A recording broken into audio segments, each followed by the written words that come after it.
Dear students, good morning all of you. आप सभी का एक बार फिर से सर्वोदय पब्लिक स्कूल की ऑनलाइन क्लासेस में स्वागत है।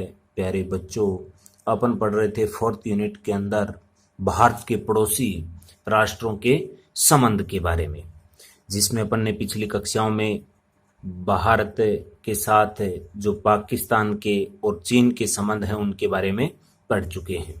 आज की कक्षा में जो पढ़ेंगे अपन वो पढ़ेंगे भारत के नेपाल के साथ जो संबंध हैं उसके बारे में।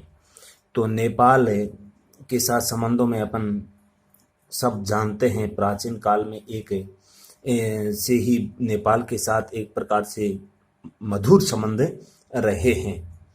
लेकिन इससे पहले मैं आपकी सामान्य जानकारी के लिए कुछ बातें बता देता हूँ।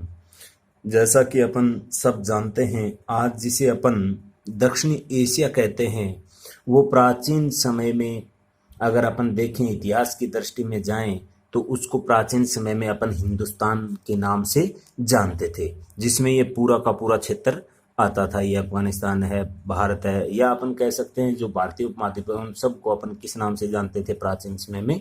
हिंदुस्तान के नाम से, हिंदुस्तान के नाम से।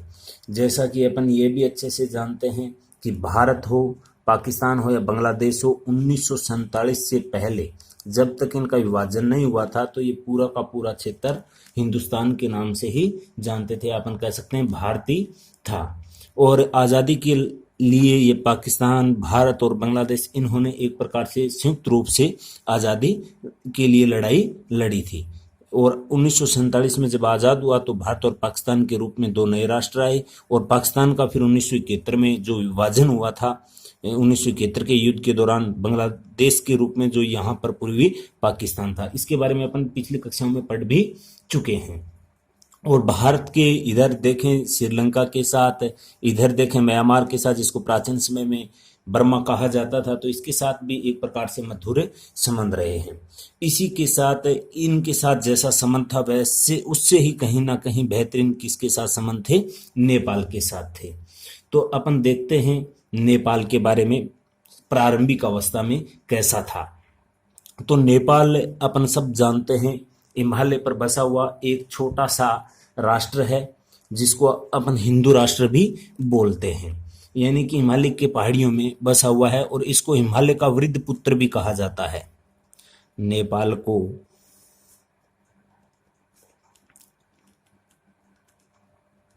हिमालय का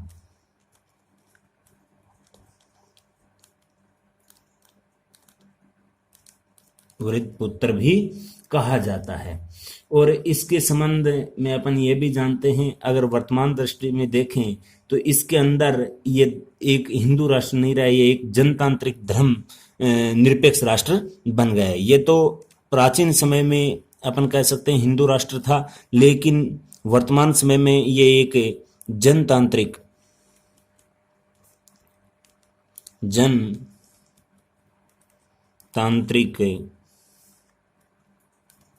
धर्म निरपेक्ष राष्ट्र है। और इस वर्तमान नेपाल का जनक कहा जाता है, वो कहा जाता है पृथ्वी नारायण शाह को। यानी कि वर्तमान नेपाल का जो निर्माता है वो कहा जाता है पृथ्वी नारायण शाह को। और इसका शासनकाल रहा था, वो रहा था 1723 से लेकर 1774 तक। यह आपको ध्यान में रखना है। इसके साथ अगर अपन बात करें तो इस पृथ्वी नारायण शाह ने नेपाल के बारे में कहा था कि यह जो देश है वो दो चट्टानों के बीच एक खिले हुए फूल के समान है। यानी कि इस पृथ्वी नारायण शाह ने कहा था यह देश यानी नेपाल देश दो विशाल चट्टानों के बीच एक खिला हुआ फूल है। चट्टान का मतलब यह कोई हिमालय के लिए प्रदर्शित नहीं करता, यह करता है भारत और चीन के मध्य, क्योंकि एक तो बहुत बड़ा राष्ट्र है इधर चीन और एक इधर है बहुत बड़ा राष्ट्र नेपाल, सॉरी भारत, उसके मध्य में है जो नेपाल स्थित है। इसी कारण जो नेपाल का निर्माता है पृथ्वी नारायण शाह, उन्होंने कहा था कि यह देश दो चट्टानों के बीच एक खिलता हुआ फूल है। इस प्रकार से अपन देखते हैं तो हमें चीनी सम्राट के साथ भी अगर अपन बात करें तो उसके साथ भी ये संबंध मधुर रखने चाहते थे नेपाल के लोग और भारत के साथ में, क्योंकि ये दोनों के लिए संतुलन के लिए सोचते थे। तो लेकिन अपन सब जानते हैं जो ये दोनों पड़ोसी देश हैं उसमें नेपाल की अगर अपन बात करें सबसे ज्यादा भारत ने सहयोग दिया है, लेकिन भारत को ये सबसे बड़ा वो खतरा मानता है। और पिछले जो अपन देखते हैं 150-200 वर्षों की इसकी विदेश नीति, तो उसमें काफी सुधार भी हुआ है, उनके संबंध दोनों के साथ अच्छे रहे हैं। और जो ये नेपाल है ये भारत के अपन सब जानते हैं, अगर इधर देखें तो ये नॉर्थ हो गई, इधर साउथ हो गई, इधर ईस्ट हो गई और इधर वेस्ट हो गई। तो ये नॉर्थ और ईस्ट के मध्य में ये उत्तर पूर्व में नेपाल स्थित है और ये सामरिक दृष्टि से महत्वपूर्ण भी है, क्योंकि अपन सब जानते हैं चीन ने अपना आधिपत्य स्थापित कर लिया था नेपाल तिब्बत के ऊपर। तो भारत के लिए यह महत्वपूर्ण हो गया सामरिक दृष्टि से यह नेपाल की सीमा, क्योंकि नेपाल की काफी सीमा इधर भारत के उत्तर पूर्व में किसके साथ सटी हुई है, नेपाल के साथ। तो ये सीमा सुरक्षित है तभी अपना हिंदुस्तान सुरक्षित है, क्योंकि इसके संबंध में अपने देश के जो प्रथम प्राइम मिनिस्टर थे, प्रथम पीएम नेहरू यानी पंडित जवाहरलाल नेहरू, उन्होंने कहा था कि नेपाल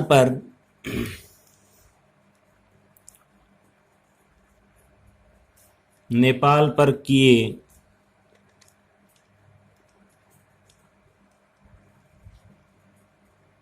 जाने वाले एक प्रकार से जो किसी भी जाने वाले किसी भी प्रकार का आक्रमण, नेपाल पर किए जाने वाले जो किसी भी प्रकार का जो आक्रमण होगा, नेपाल पर किए जाने वाला कोई भी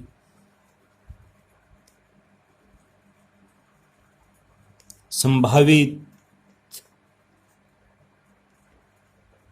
आक्रमण निश्चित रूप से भारत के लिए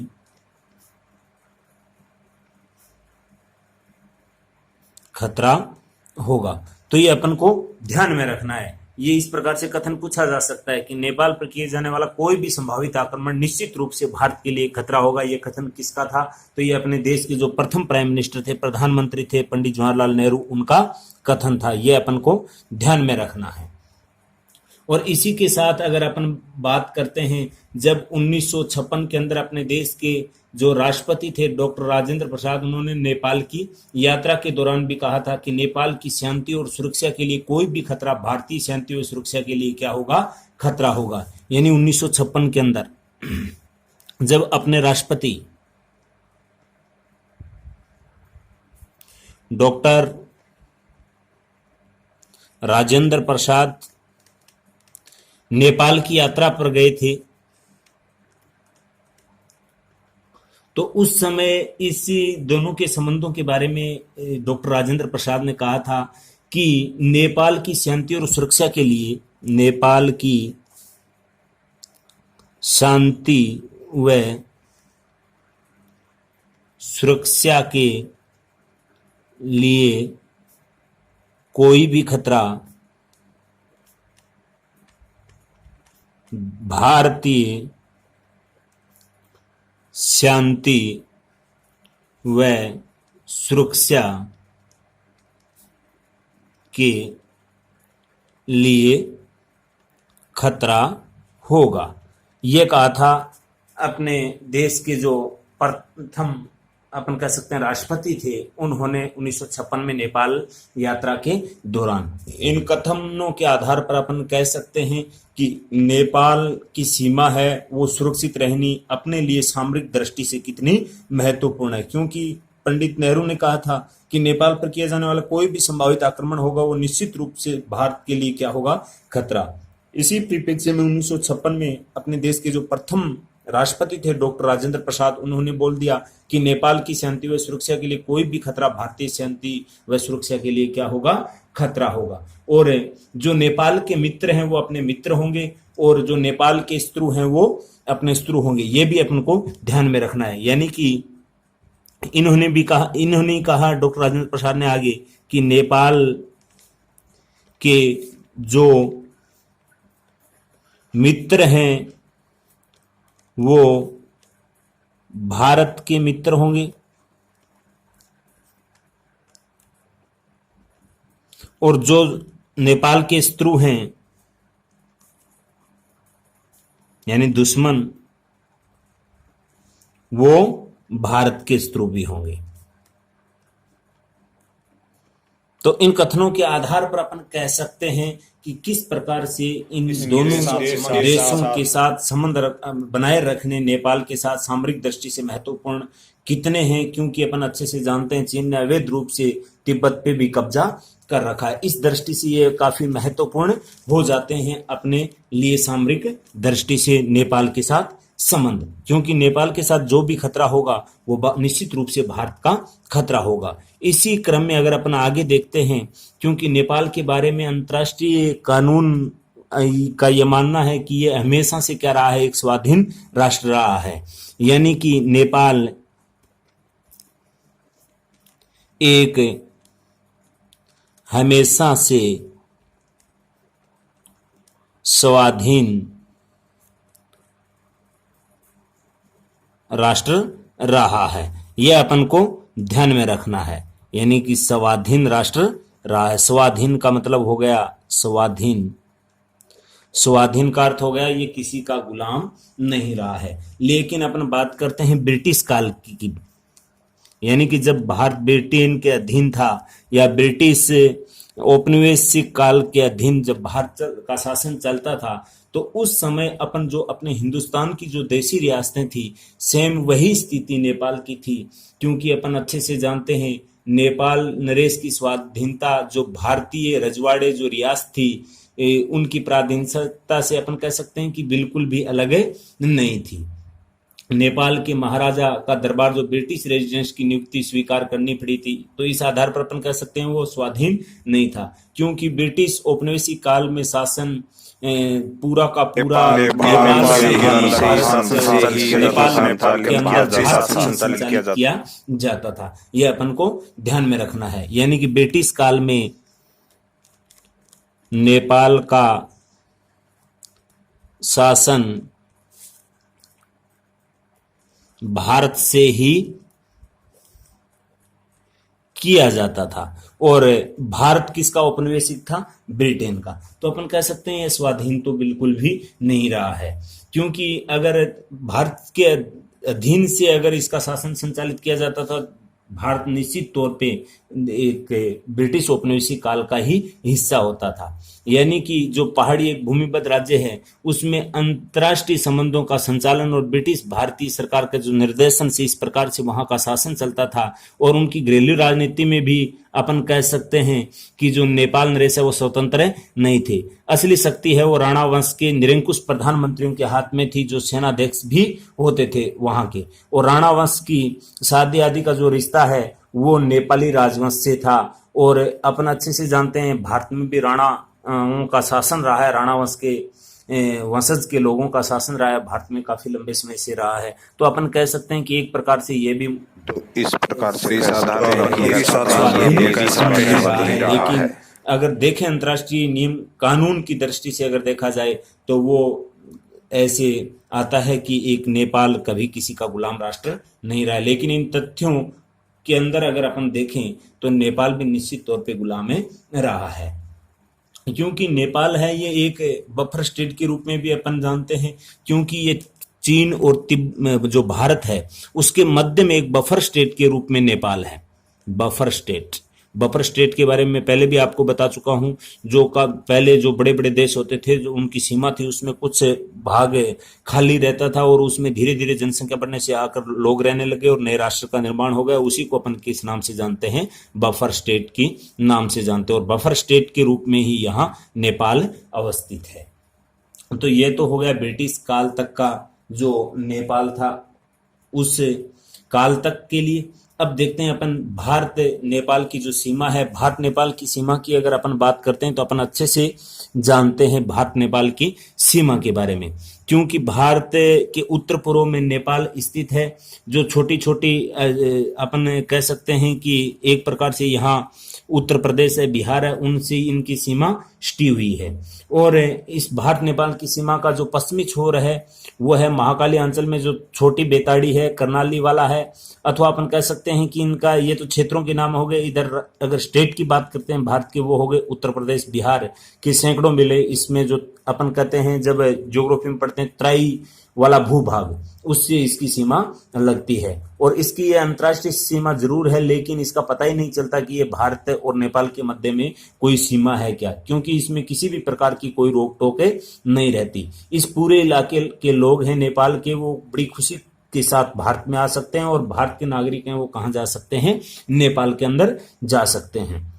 और भारत और नेपाल के मध्य में अपन बात करते हैं भाषा की, धर्म की, तो काफी समानता है। तो उसमें अंतर करना भी एक कठिन है कि ये नेपाल के हैं और ये भारत के हैं।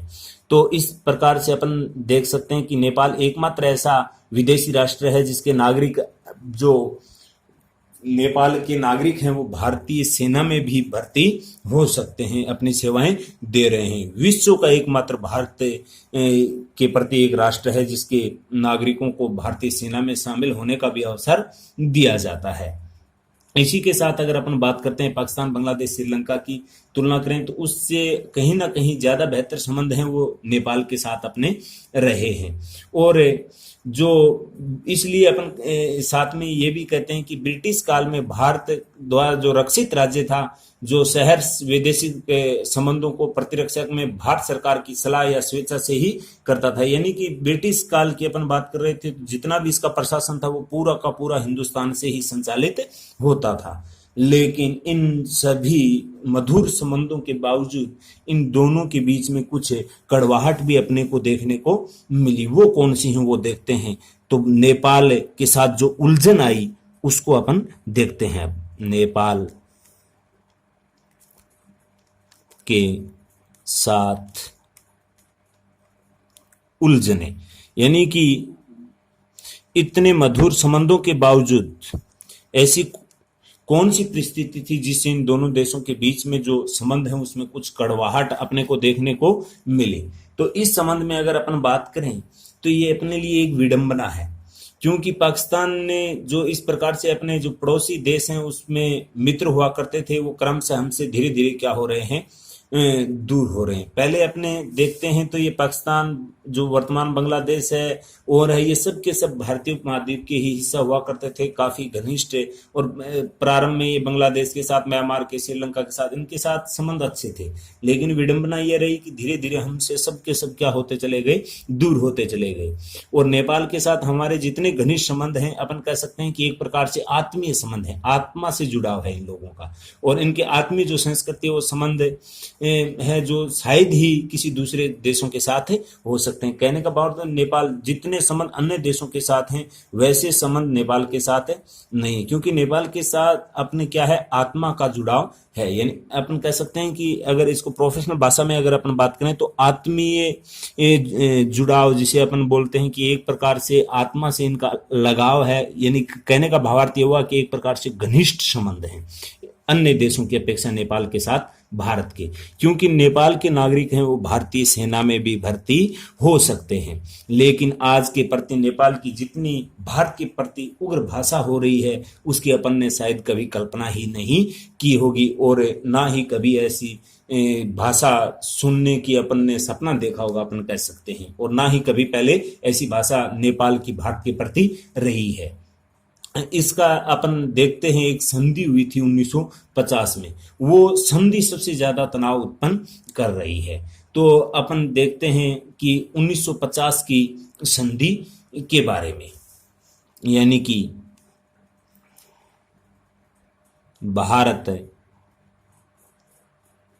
नेपाल संबंध और उसके में जो संधि हुई थी 1950 की संधि।